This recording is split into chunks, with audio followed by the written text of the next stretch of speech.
Greetings, boys and girls, and welcome to Emperor Jonwayne's Freaky Flix!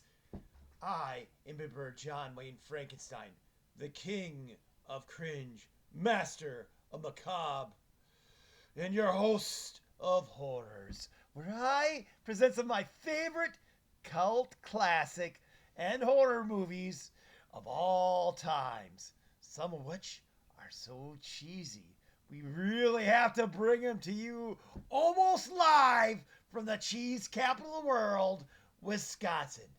And today we got a sci-fi horror feature for you, the 1954 Devil Girl from Mars.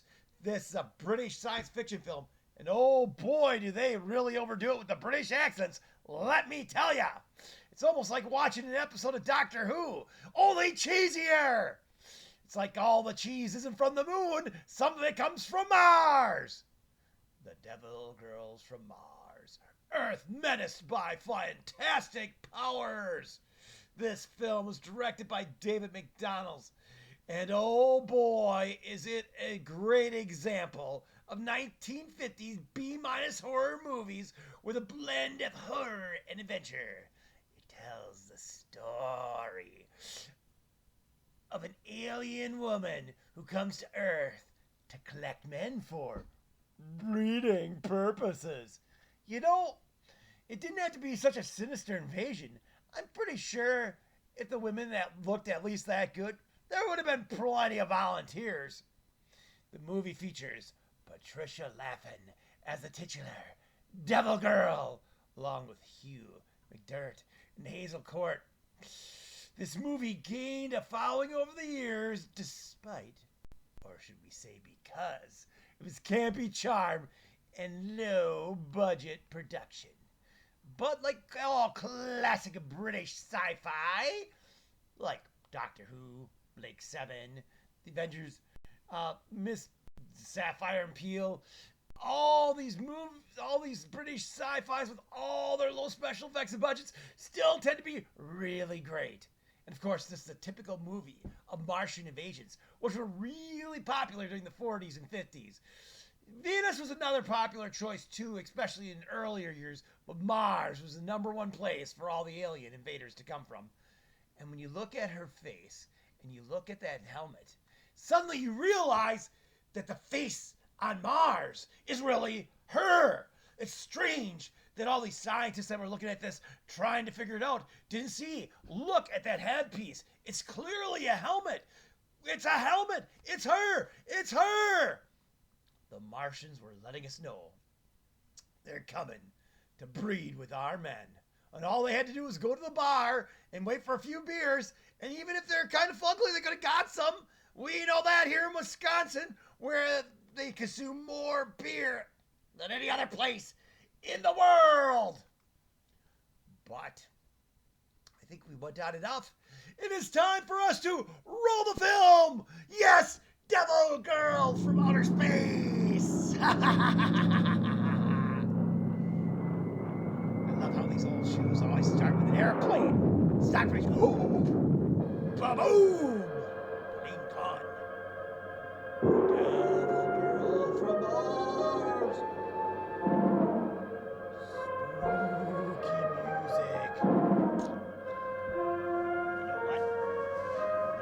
Watching cheesy horror films, you either need a big bag of popcorn or lots of boxes of theater candy.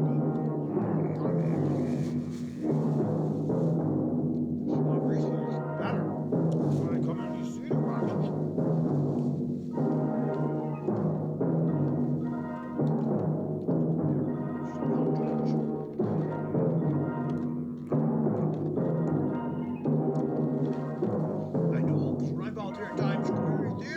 Gosh, that's the first thing we always run out of.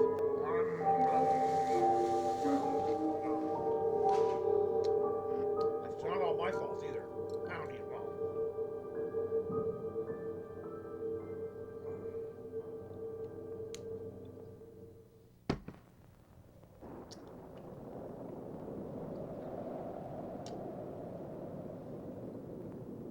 This is the BBC Home Service. Here is the news. It was announced by the Home Office today that the mysterious noise heard over a lonely part of Inverness-shire yesterday was caused by a supposed meteor falling to Earth. What's a meteor? Reports I don't indicate know, Tommy. that a It's a good job it didn't large drop on glowing anyone, if you ask fell me. harmlessly Oh, into a here's your field. auntie. Many reports have since come in regarding an unidentified white aircraft. Come on now, Doris, seen turn over it the off. Hebrides You last can read night. all about it in the papers in the morning, and it's long past Tommy's bedtime. Off you go, Tommy. I'll be up to tuck you in 10 minutes. All right, Auntie. But, Mrs. Jameson, there's a meteor drop near here. Meteor, a bit of rock from the sky. Tommy, Yes, Auntie. I'm going. I'll be real glad when his parents come up from London and take him off my hands. It's sort of romantic, isn't it? Coming all that way just to drop in our back garden. Oh, you're fair daft. Mrs. Matthews in the village said it dropped near Auchinary, and that's nearly 40 miles away. Now get on with your work. Professor Arnold Hennessy, the well-known astrophysicist, has traveled north today to investigate the mysterious object and will give a detailed report to the Home Office of its size. Professor, if you can tear yourself away from your own hero worship for just a minute, maybe you can make something of this map, huh? I'm no good at reading maps. Look, you plot stars millions of miles apart in the heavens, yet you can't even read a map of Scotland. You want to know something, Professor? What? We are lost. Marooned in the Highlands in the depths of winter. You know, this whole thing is a waste of time. I don't believe it'll turn out to be a meteor, more probably an engine cowling of an airplane. Anyway, we're seeing Bonnie Scotland. Robert Justin, who earlier today escaped from Stirling prison, is still at large. His description is as follows. Height, 5 feet 10 inches, fair hair. Bum, bum, bum. I wonder who that could be. What twist?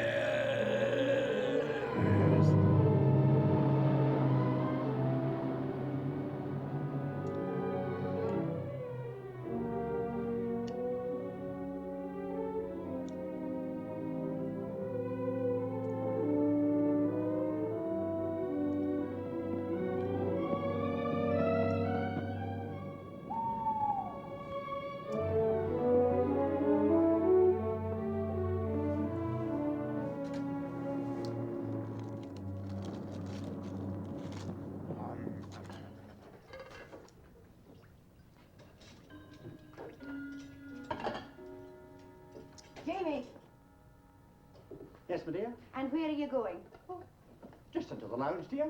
Into the lounge bar, you mean? Well, you'll stay here. If you're thirsty, there's plenty of water in the tap. And Doris, Yes, Mrs. Jameson? hurry up with those dishes. Yes, Mrs. Jameson.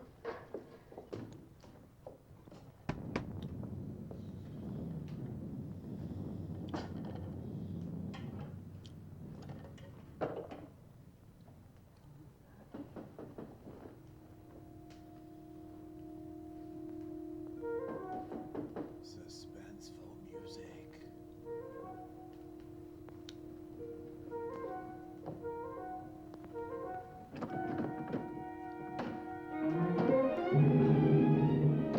Robert. It isn't Robert now, Doris. It's Albert. Albert Simpson. Have they let you out? With my luck, what a chance. You've escaped them. They're after you. What do you think? And you came here. Why? I got your letter, Doris. You said you took this job to be near me, that you'd be waiting for me when I got out. Well, I'm out. What can I do? Give me a bite to eat, somewhere to sleep. You know what you're asking. I know. Well, if you'd rather not. Heavens alive, who are you? He's on a hiking tour, Mrs. Jameson. Got lost on the moors and luckily saw our lights. My name's Simpson. Albert Simpson. You want a room and a bath? Well, I don't see your luggage. You'll have to pay in advance. Oh, I'm sorry, Isn't it awful, Mrs. Jameson? He's lost his wallet. He's just been telling me about it. There he was crossing the stream and he looks over to see a fish that's in the water and next thing he knows, his wallet's gone. I'd be willing to work for my keep. Very well. I can't refuse your hospitality. I'll find you plenty of jobs to do, don't worry. Thanks. Thank you very much. But I warn you, I'm counting the spoons.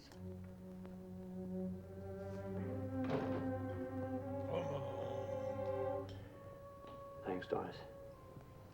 I could drop her something? Those things you wrote, what were they? Letters to a dead man? Yeah. I broke out of there because I couldn't stand it anymore. You're hurting me. Because I had to see you again. You killed her. It was an accident. Was it an accident you married her instead of me? Don't, Doris, don't. Take a drink, Albert. And I'm sorry. Let's talk of something else.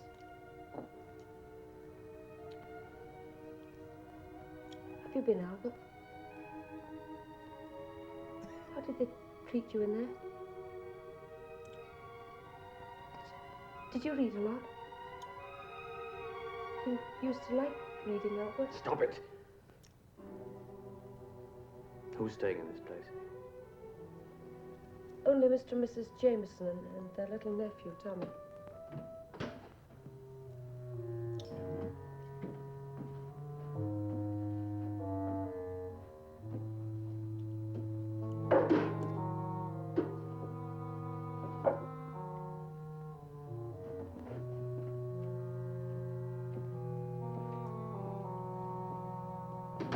That was David. He works here. Gives me the creeps. Then there's Miss Prestwick. Who's she? A model from London. Real good looker. What she's doing in a place like this, I don't know.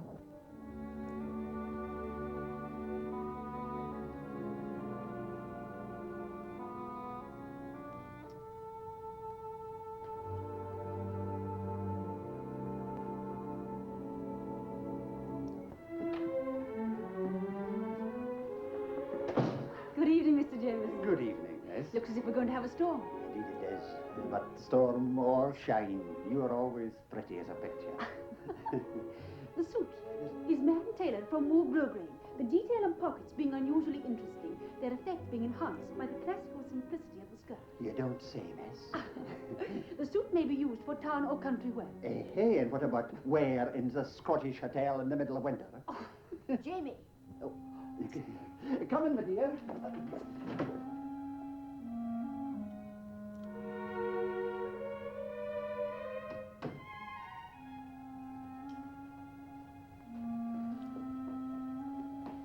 Mr. Simpson's a new visitor, miss.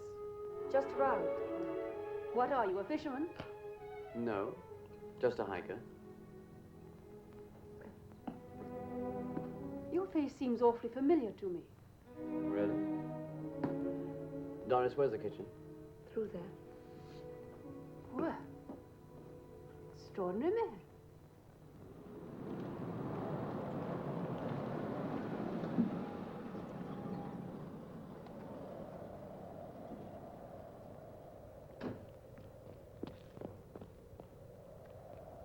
What does it say? Lock something that way and the Bonnie Charlie this way. Sounds like a pub. We'll take the pub. And a drink. Yeah, or just take a drink while they're driving down the country roads. The minute my back's turned, there he is taking a dram. Jamie, did you hear what I said? I'll put it down, dear. I can see you have. My wife has a most unpatriotic contempt for our national beverage, miss. You should see him when he has a patriotic head in the morning. How can you have patience with him?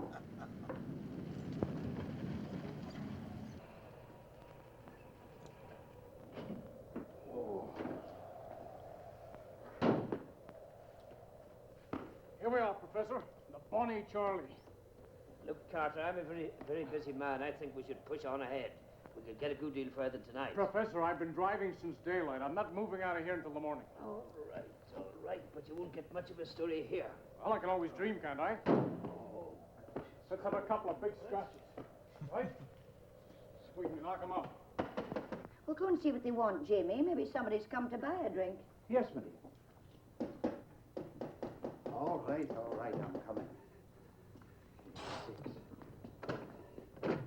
Good evening. Good evening. I wonder if you can fix us up with rooms for tonight. Oh, well, I don't know about that, gentlemen. This is an inn, isn't it? Indeed, it is that, sir, but you see, we're really closed for the winter, except, of course, for the bar. Then by all means, lead us to the bar, Mr. Jimison. Right. Thanks. Certainly. Come in and warm yourselves, gentlemen. This way. Fire, good. Yes, and a bar. This is my wife, gentlemen. How do you do? How do you do? Good evening, gentlemen. My dear, they want accommodation for the night. We lost our way. We had rooms booked at Auchenary, but... Well, that's 40 miles away. You can't drive as far at this time of night. Most of my rooms are closed, but, well, I'll see what I can do. Oh, thank you very much. You won't find everything as it should be, mind, but the beds are good. Well, I expect you'd both like something to eat. What I need most is a drink. Of course. I'll serve you myself, sir. You'll do nothing of the sort, Jamie. I'll send Doris to look after the bar. You go and get the bags out of the car. Yes, my dear.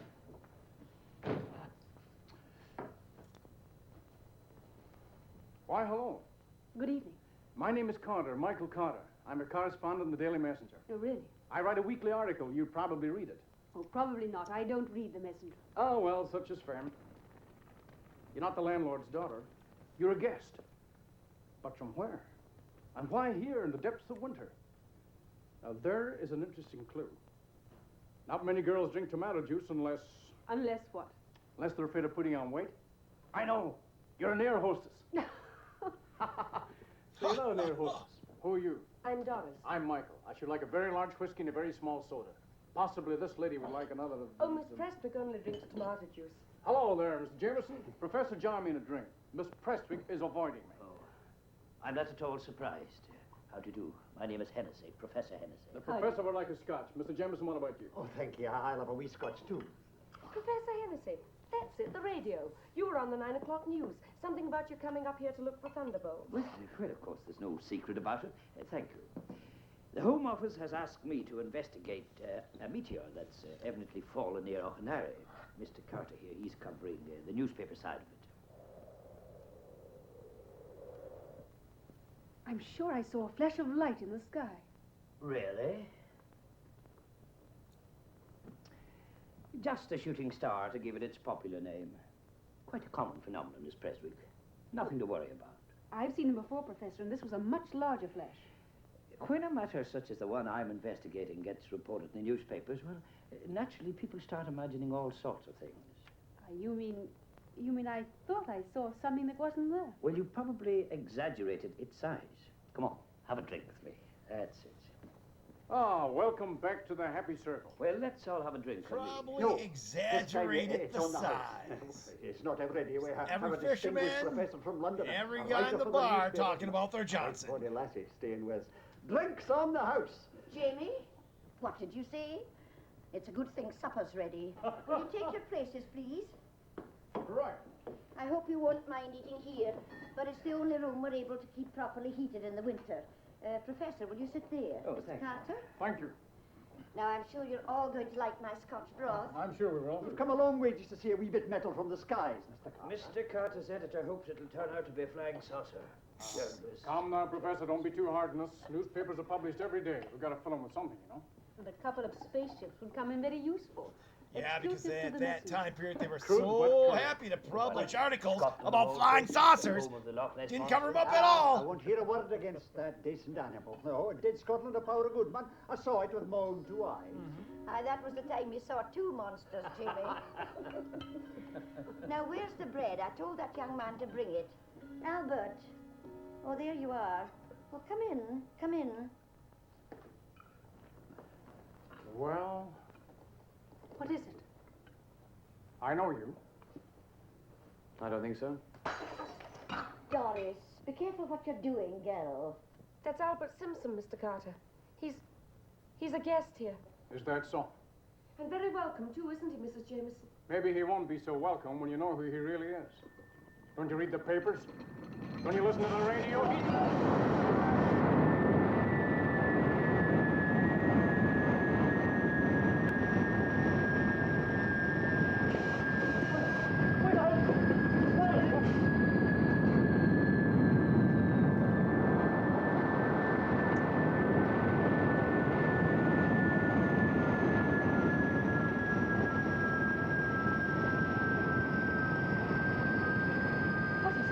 don't know. It's Come on, flying I'll go through with you. flippin' saucer. You, Miss Westwick, better stay here.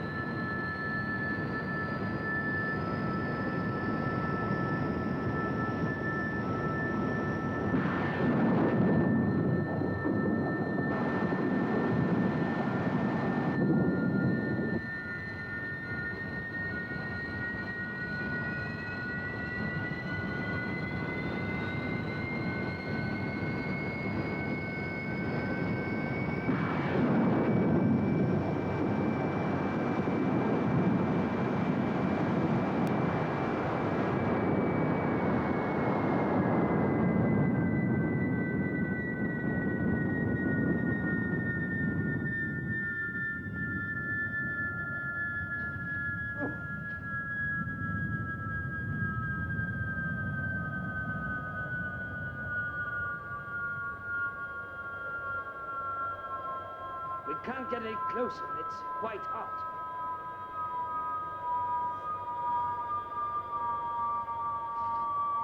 Where are you going, Carter? On a telephone. What is... Wait, gotta get to the phone. What's happened? What's going on?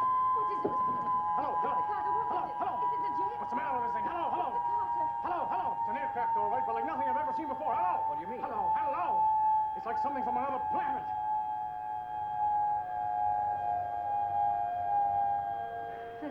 Professor, what do you make of it? That thing out there? I must confess I'm completely baffled. Beyond the fact that it's some kind of plane or high-velocity missile. Or spaceship. That I'm very reluctant to believe. But, Professor, it looks like a flying saucer. No. We mustn't let our imaginations run away with us. I quite agree with you, Professor. Don't let your imaginations run see away the with you. proper authorities That's will no be flying directed to saucer. take it It's away. all I don't like it. I flying don't like it at all. Where's disc. Arnold? Oh, Albert Simpson. oh, yes, I guess he's taken the opportunity to get out while the going's good. What do you mean? I mean that Simpson's real name is Robert Justin. The murderer that escaped from Sterling jail. He's not a murderer. Isn't he? The jury thought so. Hello. Hello, hello. Here I am with a flying saucer in my lap. Not to mention the So- snake company that can't get his phone to work. Hello. Night nerds and cannibalism. Professor, how do you think it looks now? It's red hot. That means it'll be at least 2 hours before we can go near it. Mr. Jameson, how far is nearest phone? 7 miles. How far is the village? 7 miles. That's where the house with the phone is. Well, I'm going right there. You coming, Professor? Yes, the Home Office should be informed of this without delay. Mr. Carter! Yes? Mr. Carter, I know it sounds silly, but I don't like to be left here on my own. Oh, you'll be all right. We won't be long. All right, Professor.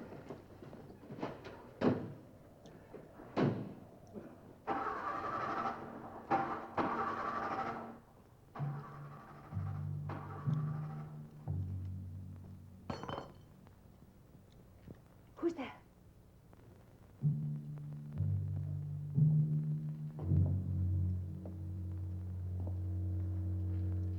Anyone there? Anyone? Don't scream, please. You. Go away from me. Go away from me. It's all right. I don't want to harm you, you or anyone else. What are you doing out here? I don't know. I just had to get out of there while I could. Please, don't give me away. I must say you don't look dangerous. I'm not. Believe me, I've never hurt anyone in my whole life on purpose. Mr. Carter said that you... I know, and he was right in a way, but he doesn't know what really happened. It's none of my business, and I'm far more frightened of that thing out there. Thanks. You know, when I first met you, I thought you were pretty stuck up, but you're not. You're a really nice person. What And a I've got to get out charmer. of here. You poor thing. You're really far more frightened than I am. Haven't you got any friends? I've got one. Well, you better go now, and thanks. Good luck. We've spent a lot of time together in this kitchen, Jamie, over the years. Yes, my dear. Oh, it's all right, my dear. I'm with you. I know, and I'm glad of it.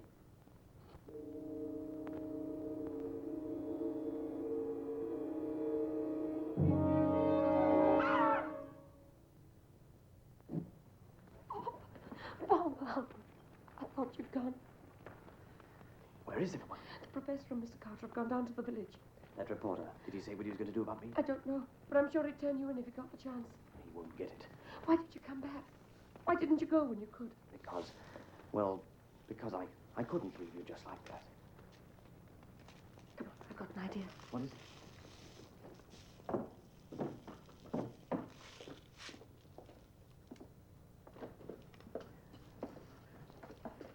Don't do that.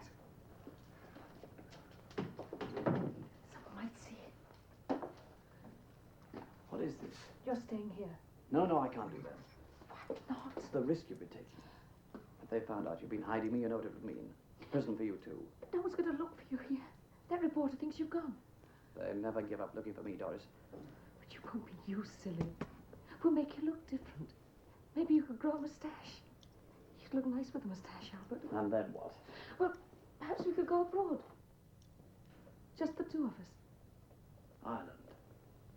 You don't have to have a passport for Ireland. You know, when you came back tonight, I was frightened. I didn't know. Now I do know. What do you know, Doris? I love you.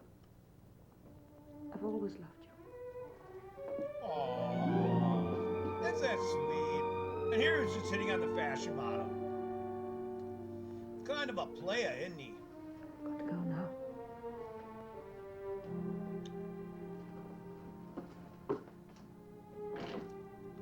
But I suppose you can't expect the escaped convict to be a nice, great guy with high morals, can you?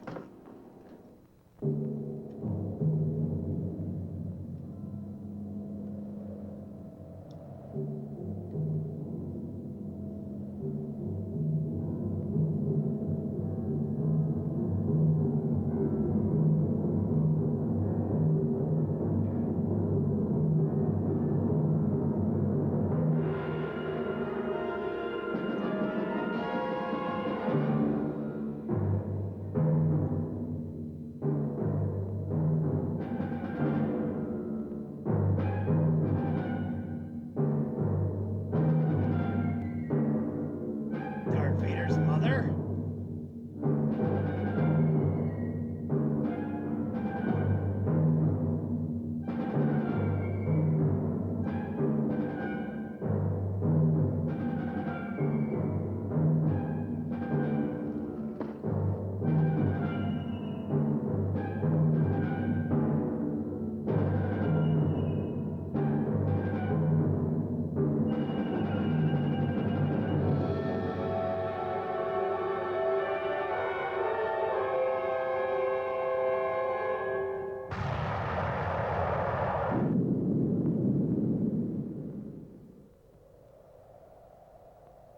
Apparently she didn't need that guy. Is the tank full?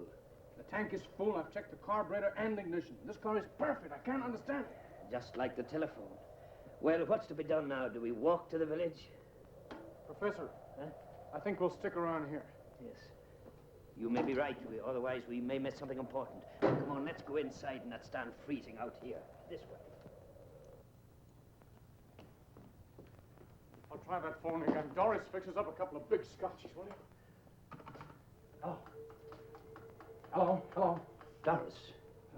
Hello. Doris, what's the matter, girl? Mike, hello. Come over here a minute. Huh? What's the matter?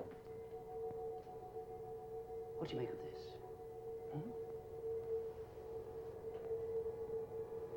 She can't see us. She can't hear us. Doris. What's wrong with her? Her pulse is racing. She's had some kind of severe shock. What's the explanation? Hypnosis, perhaps, or... Or what? Something to do with that thing out there. No, that's absurd. I tell you, that's absurd. Da-da-da-da! What? Who are you? My name is Nyah. Where do you come from? Mars. But that's preposterous. You men on Earth are much as we expected. We scientists were always skeptical about the possibility of life on Mars, but certainly nothing so human. You are a scientist? Yes. You are a very poor physical specimen. You speak English. Of course. You are English, aren't you? What other language should I speak?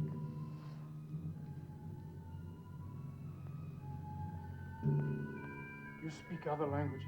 I speak them all. You pick up our radio. Of course. Is this the first time any of your spaceships have landed on this Earth? Yes, this is the first landing. Why did you land here? A miscalculation. The course was set for London, but the planet's atmosphere was thicker than expected. A part of his ship was torn off. The supposed meteor, Professor. Yes. Repairs will take about 4 Earth hours. Are you alone in the ship? Johnny is with me. Johnny? Johnny is a mechanical man, a robot with many of the characteristics of a human, but improved by an electronic brain. The metal from which the spaceship is constructed can reproduce itself. The metal reproduces itself. Do you realize what you say? They've turned the inorganic into the organic. Just why are you going to London? Many of your Earth years ago, our women were similar to yours today. Our emancipation took several hundred years and ended in a bitter, devastating war between the sexes. The last war we ever had. So you've had wars too? All inhabited planets have had wars. Some have ended by wiping themselves out. How? For every new weapon invented, a defense was perfected, until the ultimate weapon was developed, a perpetual motion chain reactor beam. Incredible.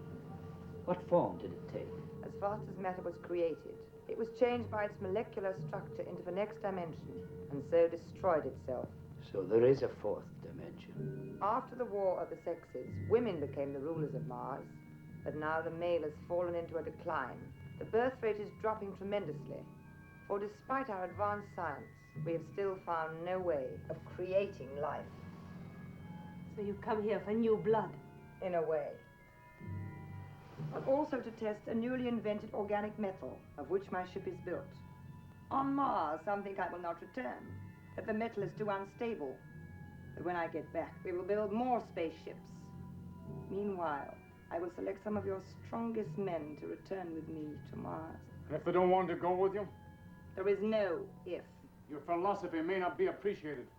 How do you propose to subdue London, or anywhere else for that matter, once you take your pick of the men? A simple matter. The nuclear ship contains a paralyzer ray mechanism, capable of freezing all life over a wide area. Like you froze me just now. Yes. Michael, Professor, don't you understand that this thing from Mars can destroy all life? But we must look objectively on what's happening. Mars offers the scientific millennium now. This is the turning point in the history of the world. Oh, you're back. Mrs. Jemison, may I introduce your latest guest, Miss Nyah. She comes from Mars. Oh, well, that will mean another bed. She's come from where?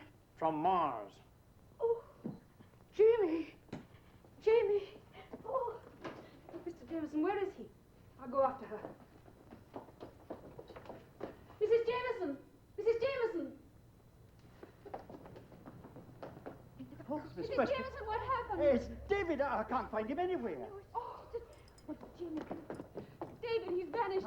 Where can he be? You think he's gone with Simpson? No. The lass is right. I'd never go with Albert Simpson. But Have you? Of course. He's here alive? No, he was superfluous. A hopeless specimen. You know what to do in this earth to murder like you? Do not try to follow me. You cannot get help. Around this house, I've drawn an invisible wall through which no one may pass, in or out.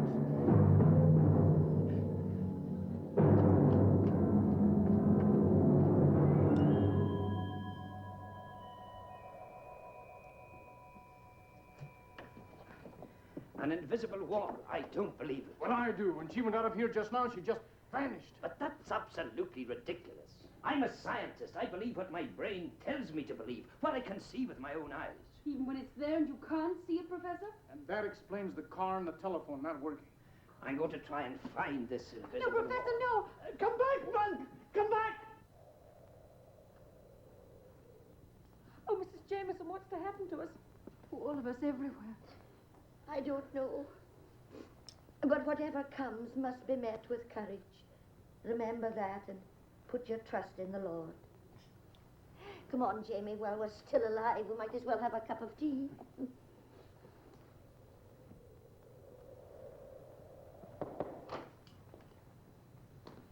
Oh, it's you. What are you doing up here all by yourself? Well, you can see that thing better from up here. The tomato juice girl wouldn't by any chance have a scotch around, would she? No, but I've got some brandy. Here, help yourself. Oh, thank you. Why do you do it, Michael? Do what? Drink so much. The girl is as good as she is beautiful. Don't try and be too clever about things, Michael. It's like drinking, you know. Doesn't do any good. All right. Who was it? Name? Not important. It isn't a story. It's a very old story. He was a dress designer. Very handsome. Very sophisticated. And very married. He's the artist and you're the model. You better talk about it. After tonight, you may never have another chance. If you're so much in love with him, why are you hiding from him? Because it's no good. It never was and it never will be. This isn't the first time I've run away. Only he always found me. As you always hoped you would. And now I've come here. To a Scottish inn. Where he won't find you. And you know it. My dear girl, you're on the way to recovery. As your friend and advisor, I tell you, you may now safely take a drink.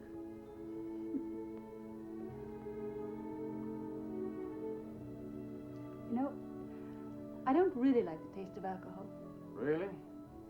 Well, it is an acquired taste. And I've acquired it. Did it take you a long time?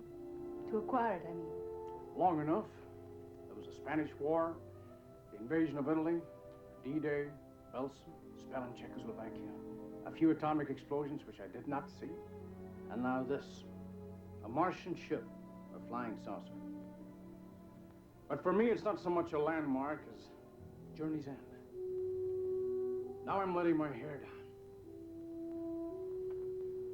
That's that thing out there. And it is there, Michael.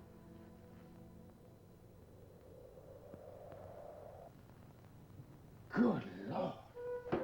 What is it? Come on.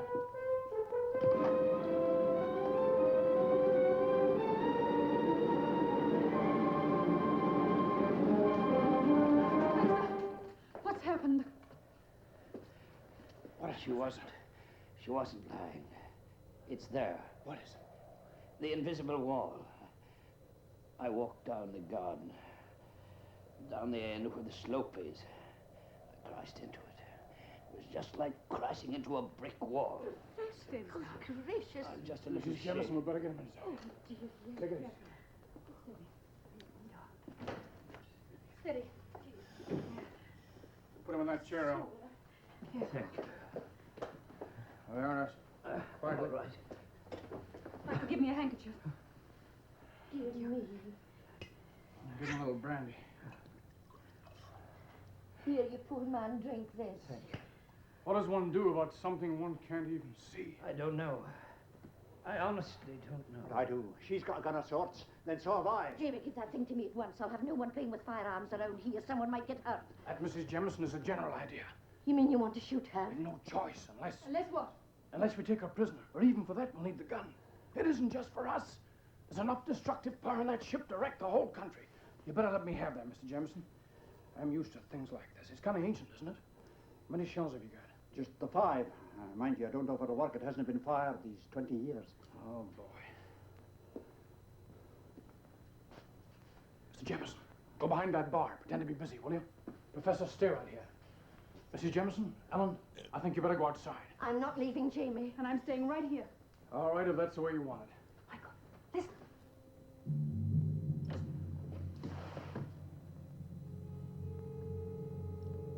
You are all very quiet. No doubt you are resigned to the inevitable. That is wise. Professor, I observed your encounter with the electronic wall. Today it is you who learn the power of Mars. Tomorrow it will be the whole world. Put up your hands. And why should I put up my hands? Because if you don't, I'll shoot you.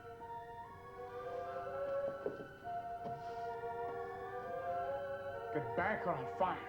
Get back! You fool. Get back! Shoot, man, shoot!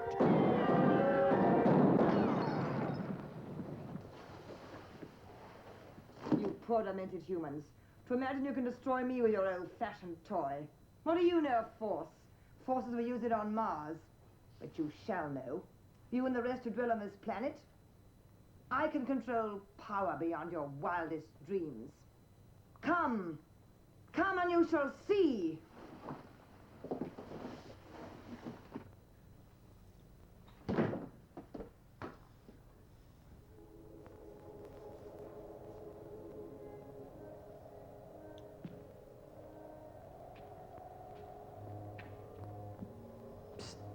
Hey, what do you think you're doing? Who are you? Hang on a minute, kid. You can't go down there. Sure I can. I've done it often. Maybe, but not at night. Kids like you shouldn't be around at this time. I want to see the aeroplane. Did you see it come down? Come on.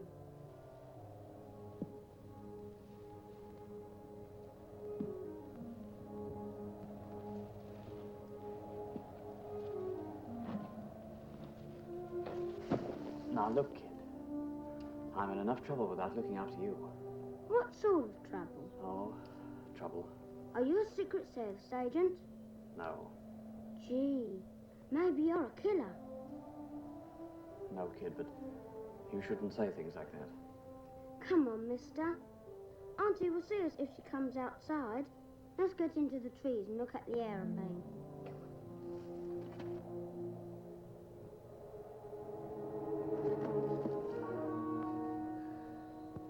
Gee, that's something.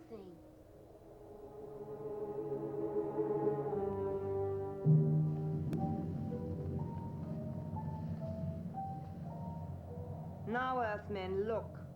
Watch the power of another world.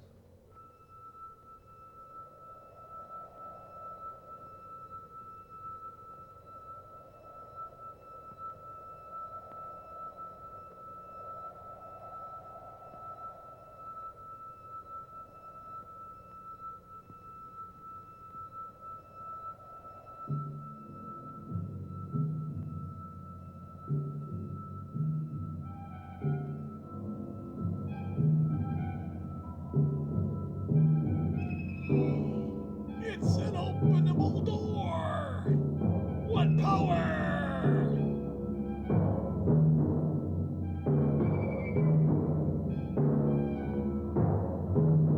And a descending ramp?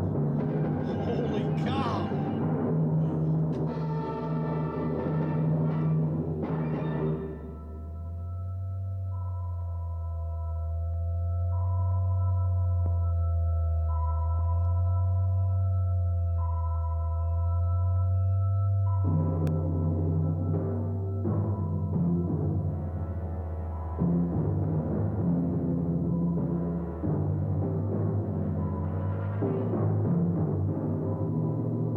It's like Maximilian from the Black Hole, and the Gonk power droid from Star Wars had a kid.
Gee, was that a bomb? I don't know. It was too close, whatever it was.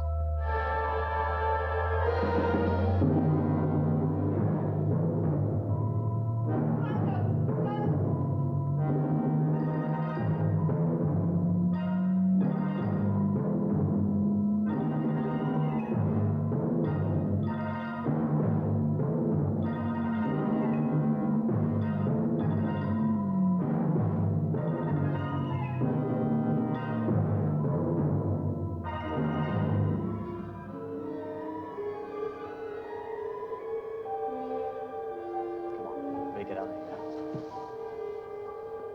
here. Get up.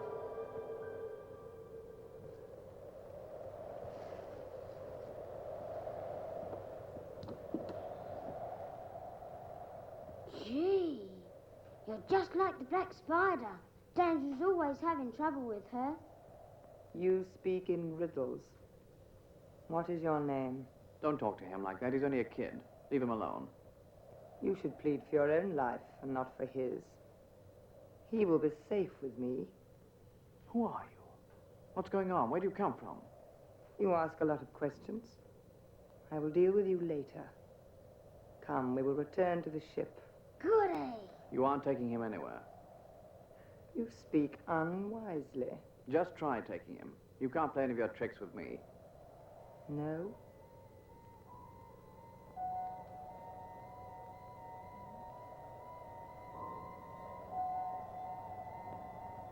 It's like Bela Lugosi's eyes from White Zombie.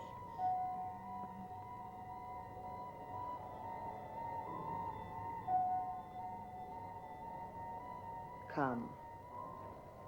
I will show you wonders you have never seen before.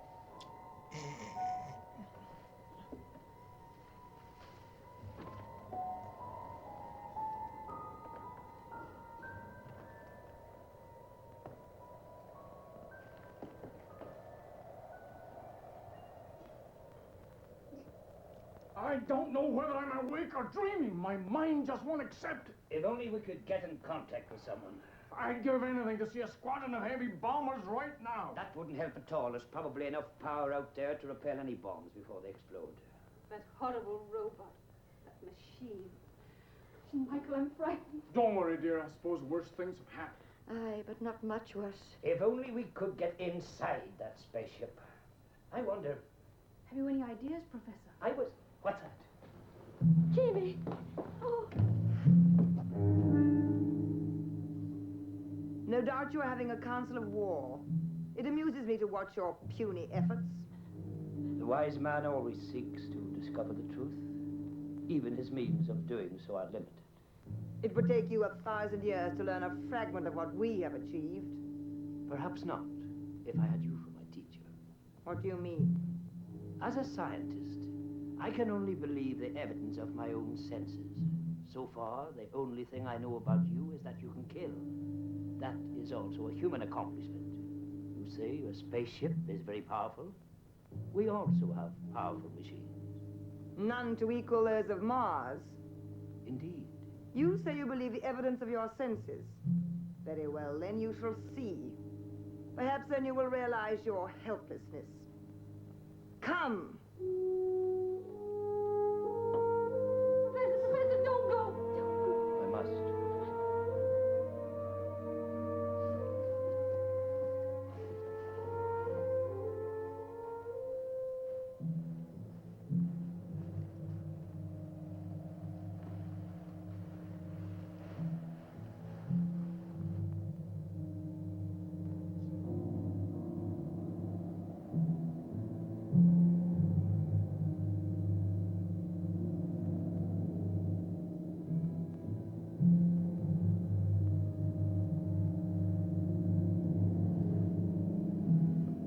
Now you shall see.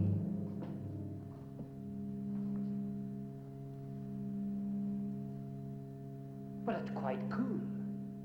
Yet 2 hours ago it was quite hot. Only the outside. That was caused by the friction as we entered the atmosphere of the Earth at over 6,000 Solantics. The interior is insulated against heat or cold. But how did the outside cool so quickly? You have no wisdom. The entire structure of the nuclear ship is made of a new organic metal. Therefore, each molecular cell can absorb its own amount of heat or cold. It could have absorbed all the heat in a matter of seconds. Fill your eyes, Earthman. See such powers as you never dreamed existed. Now, look again. The evidence of your own eyes, Professor. Can you still see? There is enough power there to drive the ship anywhere in the universe. Enough power to obliterate this speck of matter you call Earth. What is the power? Something you scientists have not yet dreamed of. A form of nuclear fission on a static negative condensity. A negative condensity? Exactly. Your atomic bomb is positive, causing the explosion to expand upwards and evaporate. Our force is negative and explodes the atomic forces into each other, thereby magnifying the power 1,000-fold. And the fuel? Self-propagating. The accessory action of each drive expands, and it causes the same motion to happen again and again. It is what you call perpetual motion. Perpetual motion? Impossible. You talk like a primitive savage. Because your science has not discovered these things does not mean they're impossible. Even inventions as radio and television you would have considered impossible 100 years ago. But enough. Now we shall return to the others.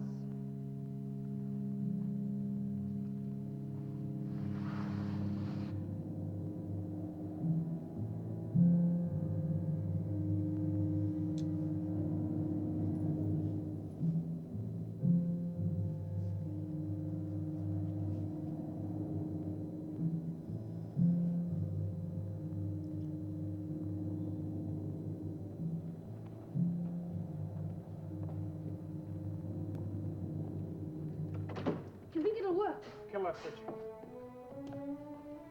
Try bullets. Let me have that knife. Right.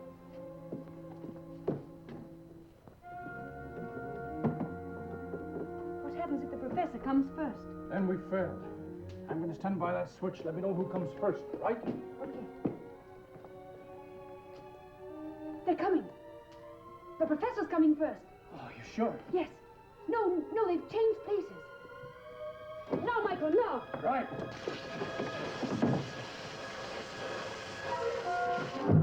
You fools. Do you think you can hurt me with this? Even your limited intelligence will convince you by now that you cannot harm me. Perhaps your scientists will help to convince you. Now you must cease your stupid tricks, or I will destroy the child. The child, you can't have... Oh, dear. The child is safe, so far. You have seen some of my power. Perhaps this will help to show the others. You devil, if you harm that child. Look, she's going all bloody. It can't be. You still doubt? The transference of matter into the fourth dimension is simple.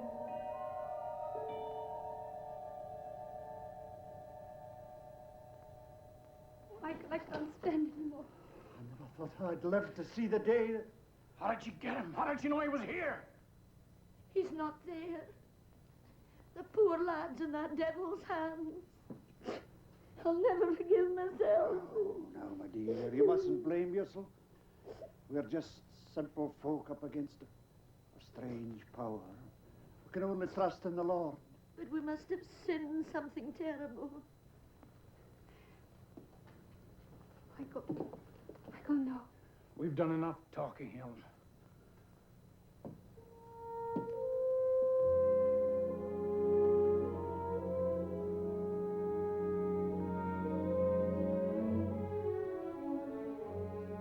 Professor. What's it like in there, Professor? Will he come out alive? Will he come out at all?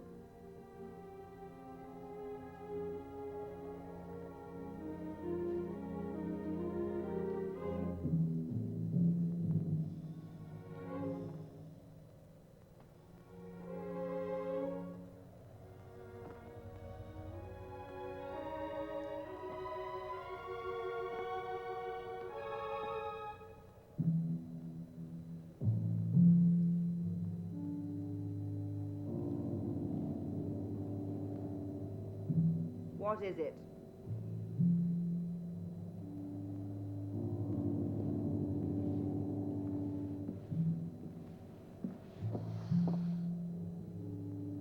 You have taken the child. So? Why did you take him? He is a young creature. His mind is free from your stupid emotions and fears. If I take him, he will make a willing subject. But a weak one. Why not exchange him for someone who would suit your purpose better? Exchange him? For whom? For me. For you? Release the child and I'll follow you willingly. It's a fair bargain. But I must go back. I can't leave Michael alone in that. Yes, no. Either Michael can achieve what he sets out to do, or he's past any help from us. Poor wee Tommy. I'll never forgive myself. You can't blame yourself. If that devil wanted to take him, there's nothing any of us could do to stop her. How will I ever face my sister with the life of her son on my conscience? No, I'm going out there and I'll fetch him back. Listen, there's someone outside. She's back. She'll kill us all.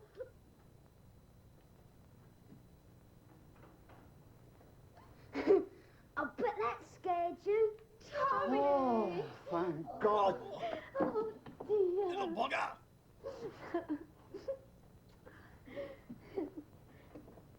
Tommy, it's a miracle. Wonderful. Come, dear, sit in my knee. Oh, yeah. Tell me, Sonny, what happened?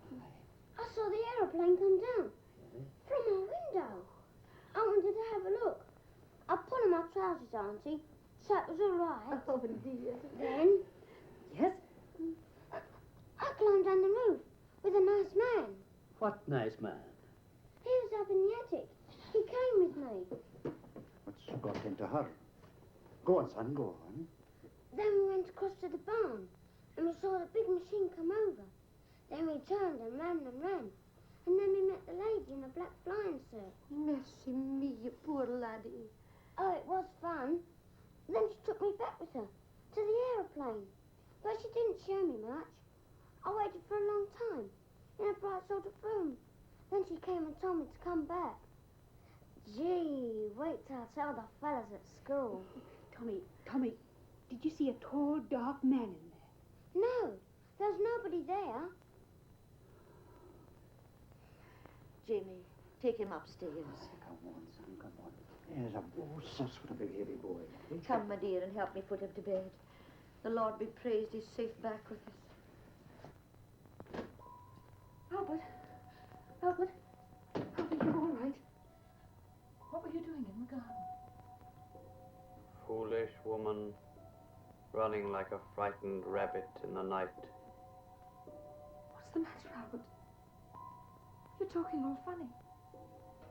We are all the slaves of a great and powerful civilization. Let us prepare for our rulers. Have you gone daft, Albert?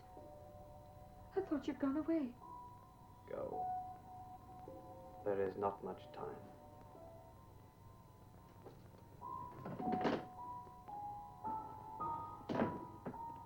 Thank goodness for that.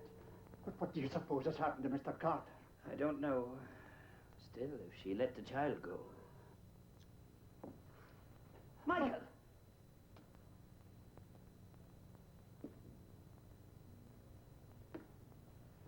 Where's Ellen? She's upstairs with a wee boy, but... Michael, what happened out there? I've got to say goodbye to Ellen first, then I'll tell you. Mr. Carter! Oh, Mr. Carter, it's Albert, sir. Who?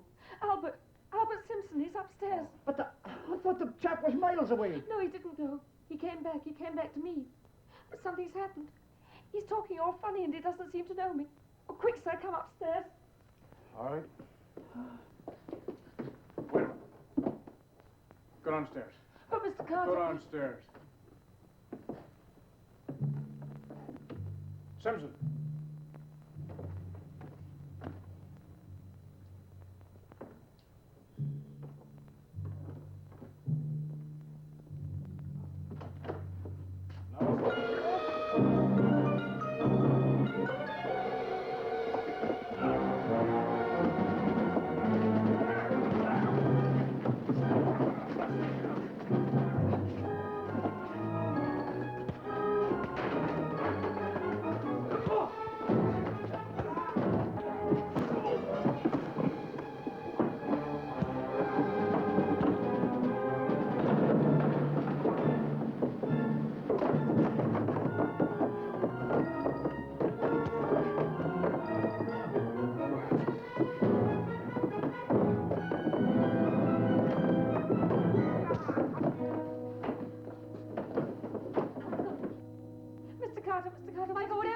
him downstairs.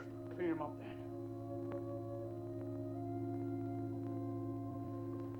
Mr. Carter, why did you have to knock him out? If I hadn't, he'd have knocked me out. What's going on? It's this convict, Mrs. Jameson. He was upstairs. So he didn't get away. What's got into you, Gerald? Doris, what do you know about him? Did you know he was up there? Yes, I helped him to hide. What? Mr. Carter says he's a murderer. What can a man like that be to you? Mrs. Jameson, it really isn't any of our business, and we've other things to think about. Michael, Professor, what's it like in there? Well, Ellen. This spaceship must be destroyed. Destroyed? But how? Professor, what did you see in there? I saw the source of power. A mere globule of energy, but mighty enough to take the ship here from Mars and back again. This source of power, it's small? Incredibly small. Probably a self-propagating atomic pile, exactly in the center of the ship.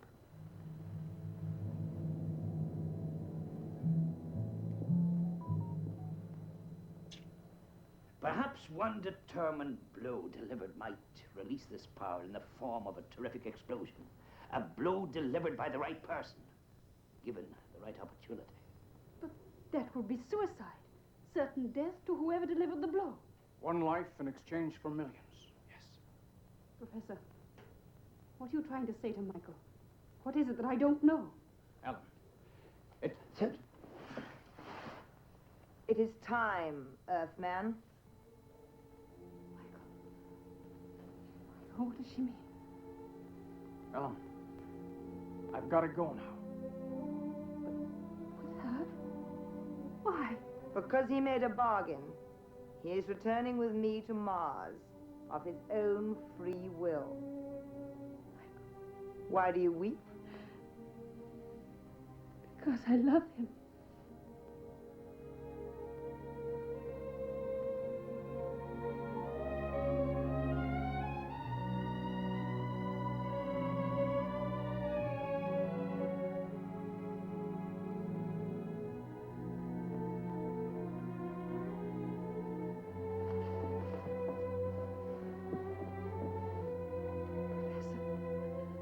I don't understand. What is it she's saying? What bargain has she made with him? Can't you guess, Miss Prestwick? The bargain was over Tommy the child.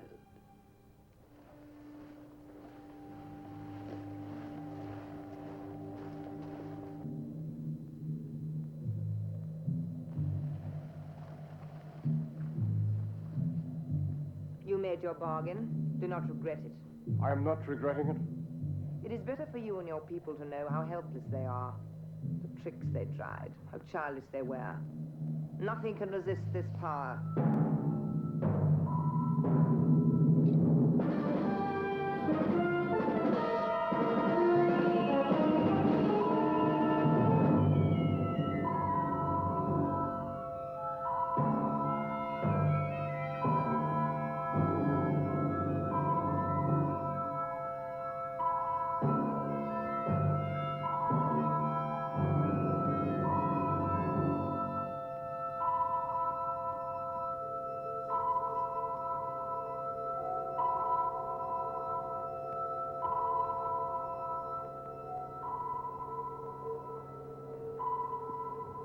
That was the last trick, Earthman.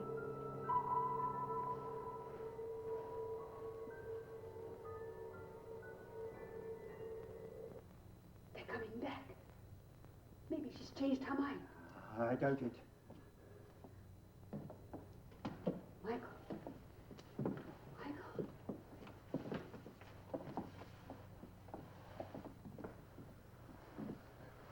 He tried to gain control of the robot. Because of his trickery, you will all die. Do you hear, Earthman? You have brought death upon all in this room. In a few minutes, as you calculate time, the nuclear ship will have repaired itself. When I leave, this house and everyone in it will be destroyed. Take me with you. Another trick? Why should I take you? Because when you get to London, you will need a guide. A guide? In spite of your great knowledge, many things there will be strange to you. Why should I take you? Since you've been here last, I've been thinking deeply. It is only right that Mars, with its superior knowledge, should triumph over Earth. Mars will triumph. I am a scientist. Take me with you. Let me share in that triumph. But, Professor, you said that you would... Never mind what I said a moment ago. I've changed my mind. Why should I die? I am willing to go with you on one condition. Well? That you spare the others. I will spare no one. But in saying that I need a guide, you speak sense. I will take one of you. The rest will die. Then you will take me? I do not know. 3 times already during this Earth night you've tried to trick me. It will not happen again. No one will enter the nuclear ship till it is ready. I will return soon. One of you will come with me. The rest will die. Professor, I can't understand it. I can't believe that... That I was trying to save my own skin? Thank you, Miss Presswick. You had me fooled. You sounded sincere enough. I am sincere. I am sincere in my efforts to try and get on board that ship. Do you realize that soon it'll be on its way to paralyze London and we... What's to be done? Whoever gets on board that ship must try to destroy it. But who? Who will do it? There's very little time left to decide that. I have one little job to do. If we can't save ourselves, perhaps we can save others. I'm going to write down what has happened. You mean someone may find it? Yes. What little I have learned may help the authorities while there is yet time. I'll go to my room and try and write it down as simply as I can.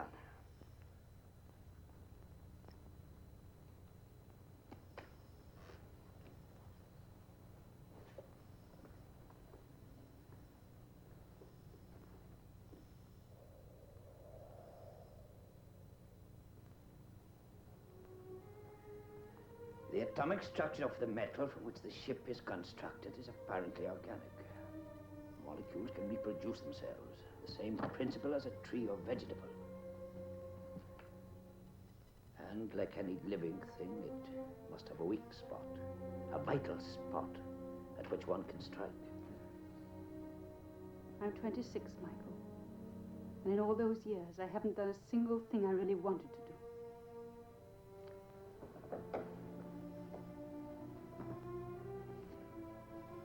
And what would you do if you could start all over again? Spend more time in the country. Find the right man. Have children. What's the use, Michael? Ellen, those things you said downstairs. You must have thought me an awful fool. Mm-hmm. Why did you say them? I had a sense of loss. What? Well, I don't know how to say it, but I felt I'd found the right man at last and was going to lose him. Ellen, did you really mean? Yes, Michael, yes.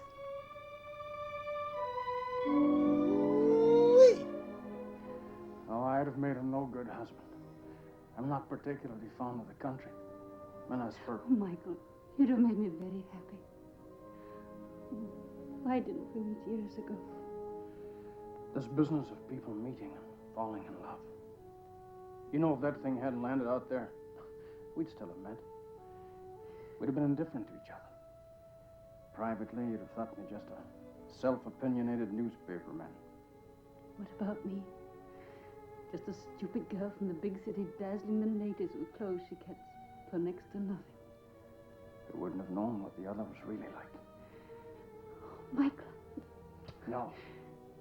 Let's go downstairs and join the natives. What happened?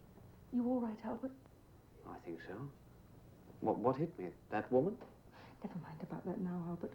She must have hypnotized you. Then Mr. Carter came upstairs and you had a fight. These ropes. Who tied me up? He did. He thought you might... I see. He thought I might be dangerous. I see you've recovered, have you? You remember what happened? Sort of. Nothing like a good cup of tea in a crisis. How's Tommy, Mrs. Jameson? I've just been up to him. He's sleeping in my room tonight. The poor wee soul's sound asleep. We must all be prepared for her return. One of us must be inside that spaceship before it takes off. If one of us is not inside it, we may all die seconds within its taking off. Or she may kill us before it leaves at all. Either way, we all die. Or one of us dies so that the others may be saved. As I've explained, I'm the logical choice. No. Jamie, It's all right, dear. I'm only a useless old man. you can't, Jamie. I couldn't bear it. This whole argument is ridiculous. There's only one logical person to go, me. I made a bargain, remember? Michael, you... Ellen, I'm not really a very nice person. Hasn't it ever occurred to you that I might have an ulterior motive for going? Selfish reasons? Selfish reasons? Yes, the person who goes on that spaceship is under no compulsion to wreck it. He can go to Mars and keep his life. You wouldn't. Wouldn't I? Well, the best thing to do is to just wait and see, isn't it? We're wasting time if we cannot decide who is to go. There's only one thing for it. That's draw lots. Right. That's the best idea. I'll take him, Mr. Jameson. Now, highest goes. Yes. Professor, you first. 10 of spades. Mr. Jameson? What is it, Jamie? The sea of clubs. The sea of clubs. King of spades. I go. Now, there's very little time to lose. You've got to work as fast as you can. Listen, when you get inside the spaceship, you will see the power crucible in a kind of shaft. Then, it's up to yourself. I understand. As for the rest of us, have you got a cellar? Aye, there's one below this very room. Well, it mightn't afford much protection, but perhaps it's the best we have in the circumstances. I'll be right now. Come on. But Albert, what about Albert? Never mind him. We'll get him down in a minute. Come on, Doris. Doris, you must come. All right, Miss Prestwick. In a moment. I'll come.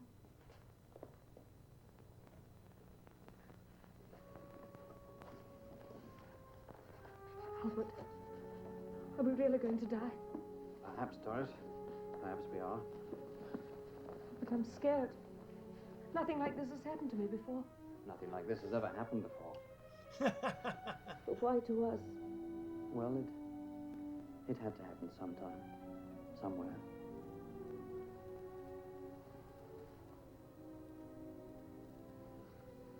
There's no reason for believing that we on Earth are the only living people in the universe. I've been reading about it. There are thousands of stars and planets up there. We'll reach them someday. Probably the moon first, and then out into space. Will she really kill us? Maybe not. She said She probably didn't mean it. People have to have a reason for killing. You've got to forget that. You had a reason. No one has the right to kill, not even... She was bad. I should never have sent you away. I'm just realizing what a fool I've been all my life. Wow. Doris.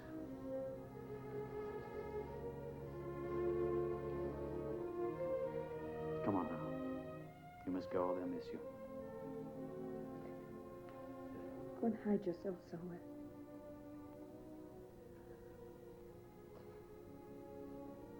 Be seeing you.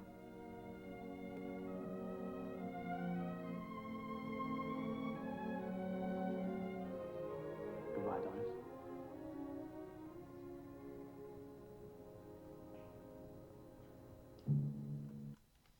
Well, it's time for us to take a short break. Just because that's the thing you do when you're doing these movies. So far, I like it.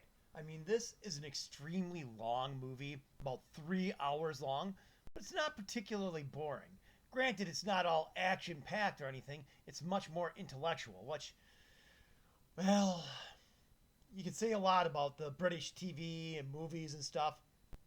And they tend to be a little more cerebral and a little less action-packed than American things. And that's coming from someone that's been watching Doctor Who for years. Well, the actress, I feel, is doing a great job playing a intellectually superior alien mind with real long legs that kind of looks like a female Darth Vader fetish character cosplay. Like I said, it's like Darth Vader's mom. She's got like advanced technology. She's got the long black cape, the sort of helmet like Vader's got, and then the force powers, hypnosis and all that, mind control and all that, and a disintegrator beam. all she needs is a lightsaber or a light whip or something. The whip would probably go pretty good with that outfit, I think. But, yeah, it's got us on the edge of the seat, wondering what's going to happen. Of course, I will say, this alien's been very generous and constrained, considering they keep trying to trick her and try to destroy her, capture her, kill her. The fact that she hasn't murdered all these 8 primitive humans yet is pretty amazing, especially since they mean nothing to her, since she was going to London to find all of her peak human specimens to take them back to Mars. It's kind of funny because the Britain made the Devil Girl from Mars, where Mars means men, but then there's also another real cheap movie that Chad Star someday will play called Mars Needs Women. I guess it depends on what universe you want to go to. But in any case, it is time for us to get back to the film because I don't have any sponsors to interrupt you with. So, it is time for us to roll it! Only 2 more hours to go.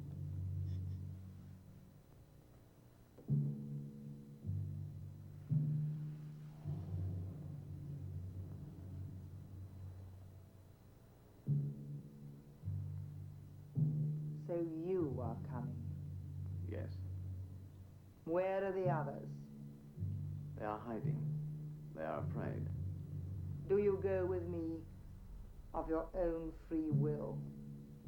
Of my own free will.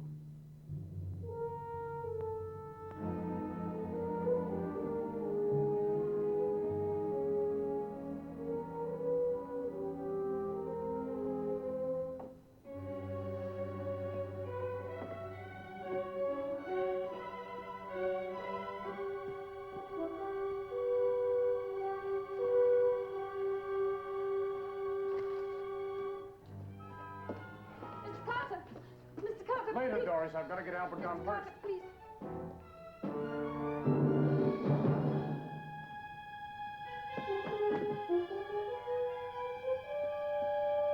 Give him a chance, Mr. Carter. Give him a chance.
Albert did it.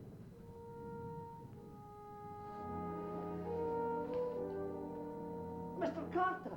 Oh, Mr. Carter. Oh, Doris. Hello, yes? Yes, this is the bonnie Charlie. Yes. They want to know if there's been something the matter with the line. Now we'll all have a drink. On the house.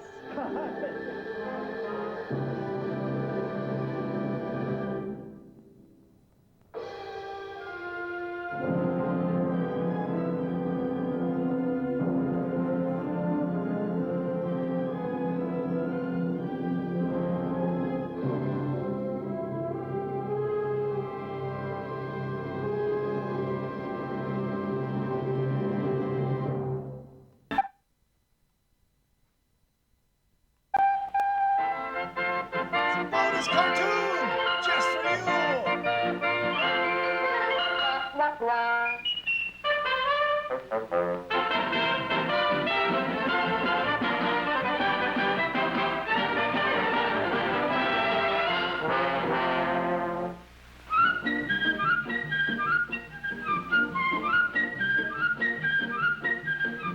Pardon me, Popeye. I gotta phone Olive for a date. Just a minute, Pluto. I'm phoning Olive for a date. Oh, yeah? You ain't calling no Olive for no date.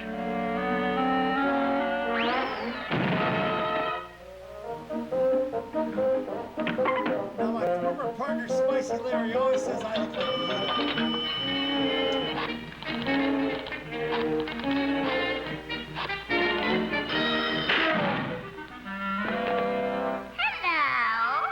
Hello, Olive. This is Popeye. How's about a date? All right, Popeye. Come right over. Okay. You're right. Give me that phone. Here you are. Number, please. Number, please.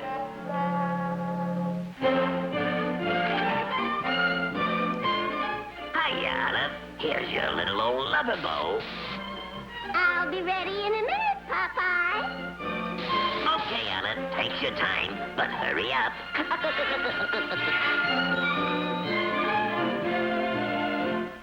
Oh, a pin.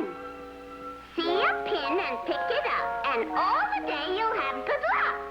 So, Olive is superstitious, eh?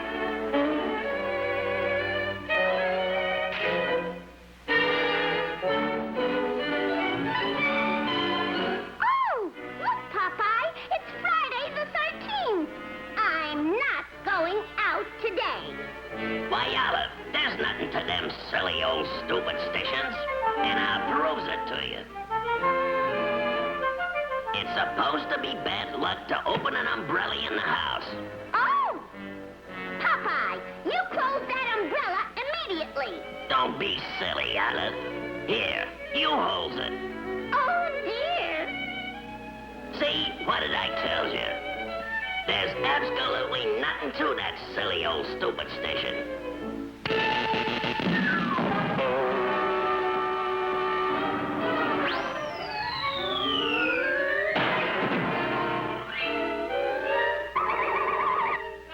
So, nothing's going to happen. But Olive, Popeye, I'm not going out with you today. but Olive. Meow. Look, a black cat. It's bad luck. Don't let him cross my path. Why, he's just a harmless cat which wants to make friends.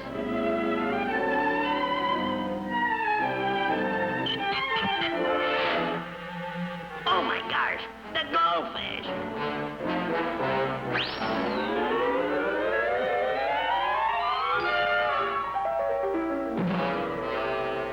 The fish market is 2 blocks down. Turn to the right. Olive.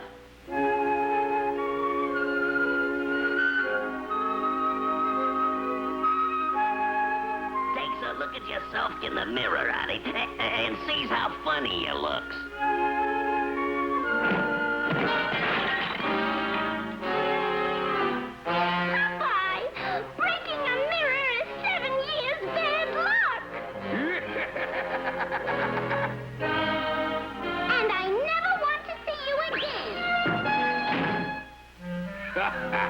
Tough luck, pal.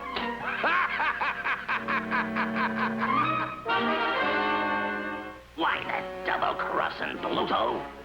So you see, Olive, this being Thursday the 12th, and not Friday the 13th, it's safe for you to go out.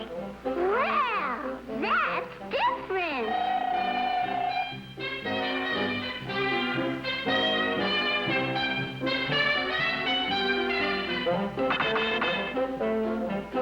Look, Olive. A lucky horseshoe.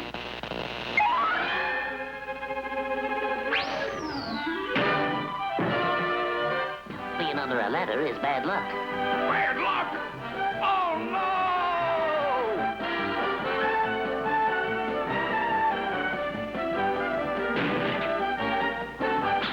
3 on a batch is very bad luck.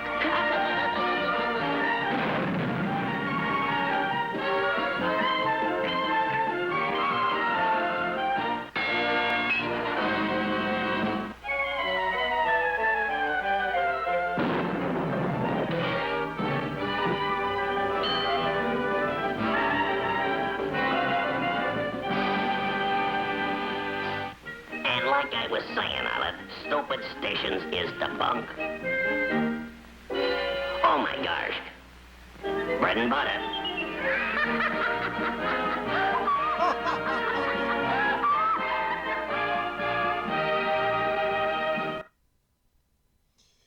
All right. Well, what the heck? Let's see a preview of here's The Terrors of Tiny Town. Because that's a movie someday we'll probably show.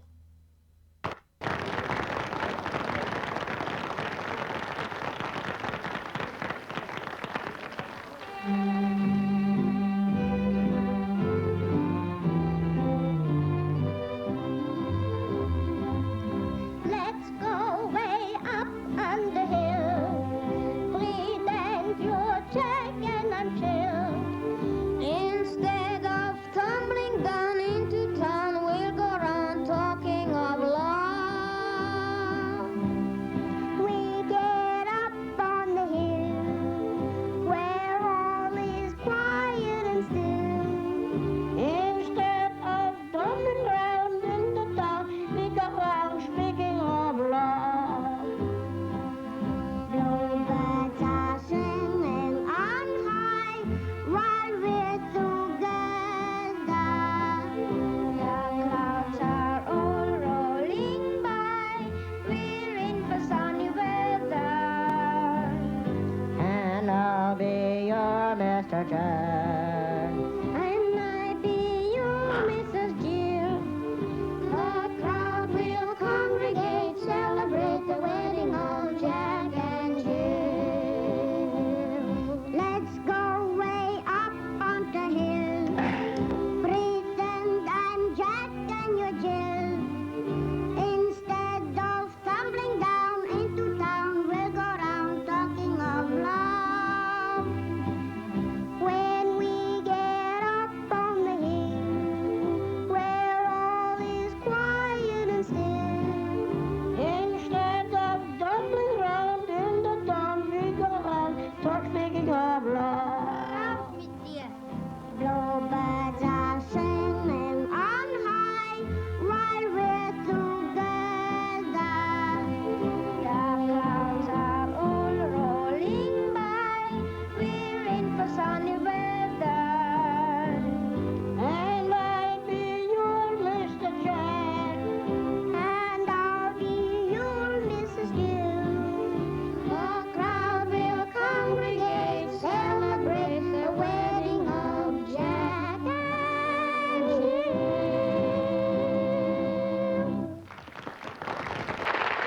Deep inside the Johnson's Wax Laboratories, a special kind of car cleaner is being blended into a new kind of wax to create push-button paste waxing for your car. New Instant J-Wax. Inside, the hard wax suspends itself as millions of wax molecules for easy spreading. That's the speed waxing secret of new Instant J-Wax. Just push the button. Spread it around. Dirt comes off. Wax goes on. Real wax you can feel. Now buff it lightly to lock in the luster for months to come. You're done in half the time. Paste wax protection with push-button ease. So let it rain and watch that water bead. There's nothing like J-Wax to put between your car and the weather. J-Wax, regular in the economy can, instant in the new push-button can. J-Wax. Ho, well, howdy doody, everybody. And here's Bob Smith. Well, thanks, Howdy. And I want everybody to meet a real good friend of ours, Colgate Dental Cream. And brushing your teeth right after eating with Colgate Dental Cream stops tooth decay best. Better than any other home method of oral hygiene. Say, do you want to see a movie, Howdy? It's about a happy tooth. And there he is, Howdy, walking down, just as it says in that movie. Colgate Dental Cream cleans your breath while it cleans your teeth and helps stop tooth decay. So you always be like Howdy and me and always brush your teeth with Colgate Dental Cream. Ho!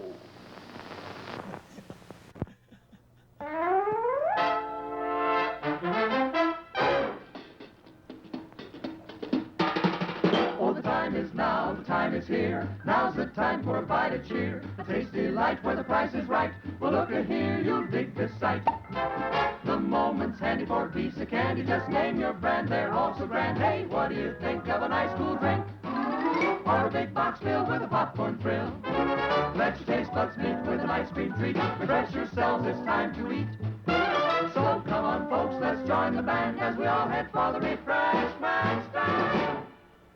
Oh, yeah, the refreshment stand. The good old days, the good old movies. Well, I hope you all had fun watching The Devil Girl from Mars, a great British sci-fi with all the charm and special effects you expect from British sci-fi. Kind of like watching an episode of Doctor Who, except instead of the doctor, they have some old scientist and a news reporter. But she wasn't quite as cute as Sarah Jane Smith. But, oh well. So in any case, I guess it's time for me to bid you a humble adieu. And before I go, I'd like to remind you all that you can help a lot by subscribing to our channel. We need 1,000 subscribers to unlock all of the features of YouTube and to possibly get monetization so we can actually get the rights to real movies. Not that I don't dislike the public domain movies. I love them very much. But it'd be nice to get stuff that's a little more modern and a little more obscure that everyone else doesn't do too. In any case, we had a lot of fun. Make sure you share and like and comment on the videos, because the more activity the channel gets, the more YouTube recommends it to other people, and the more we can watch the movie with our good friends, because misery loves company, and so do we. So until next time, I am your host, Emperor Jonwayne Frankenstein. This has been Emperor Jonwayne's Freaky Flix, and we will make sure we force you to join us again next time.